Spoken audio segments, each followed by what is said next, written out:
What's responsible for more lost productivity, cross-contamination, worker injuries, lost business, dangerous slips, and poor employee morale while undermining the hard work of so many? And curiously, they've been around for generations, even though far better, faster, and more cost-effective alternatives are available. Look familiar? It's the mop and bucket. Just think about the mopping process. It begins by adding cleaning solution into a bucket that usually looks something like this. Now, organizations spend a lot of time and energy choosing the right chemistry for their cleaning programs, and quality chemical manufacturers invest heavily in R&D, developing great cleaning chemistry, not to mention their major investments in quality control. The problem, however, is that the second it hits that bucket, the mission is compromised. Next, we dip the mop into the solution, and there's really only one time in any mop's life that it's clean, and that's when it's brand new. From then on, it quickly becomes a compost heap for soils and contaminants. The chemistry that users and manufacturers have invested so dearly in is tainted before it even hits the floor. Then, the so-called cleaning begins, as the polluted mop head is quickly dragged across the floor. Only a small amount of the fouled cleaning solution is applied, with very limited dwell time, making it nearly impossible to emulsify the soils. Saturated mop fibers can barely absorb any more liquid in soil. And that's why mops are great at spreading, but terrible at removing. Then it's placed in the wringer. What little soil has been collected, ironically, is deposited right back into the solution that's supposed to clean. It actually seems that more time and chemistry is spent cleaning the mop than cleaning the floors. No wonder it's so painfully slow.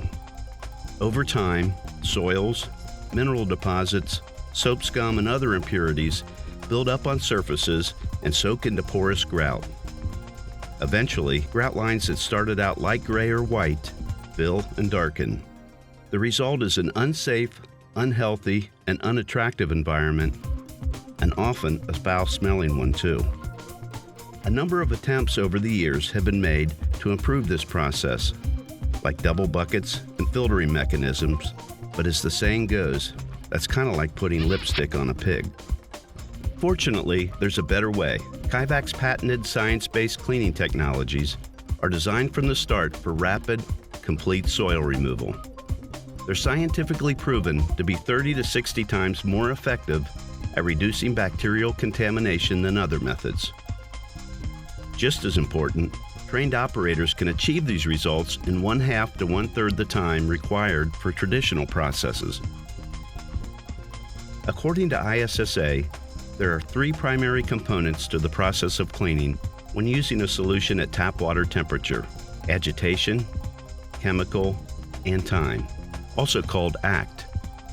They work together in direct relationship with one another. If one is changed, one or both of the others must change as well. For example, if dwell time is decreased, then either agitation or chemical strength must be increased to compensate. Tyvek's hygienic cleaning process incorporates 2 more components: fresh ingredients and vacuum suction.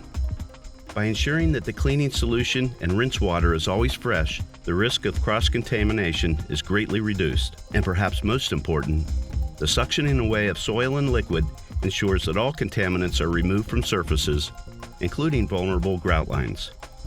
In addition, the Tyvek process incorporates natural dwell time, which is typically minimized during mopping, to loosen and lift soils. And unlike mopping, that has no built-in process controls to enforce and ensure best practices, Tyvek's process is foolproof. But fortunately, you don't have to take our word for it. We can show you the difference in your own facility using ATP, the industry-leading hygiene measurement technology. Together, we can abolish the mop once and for all.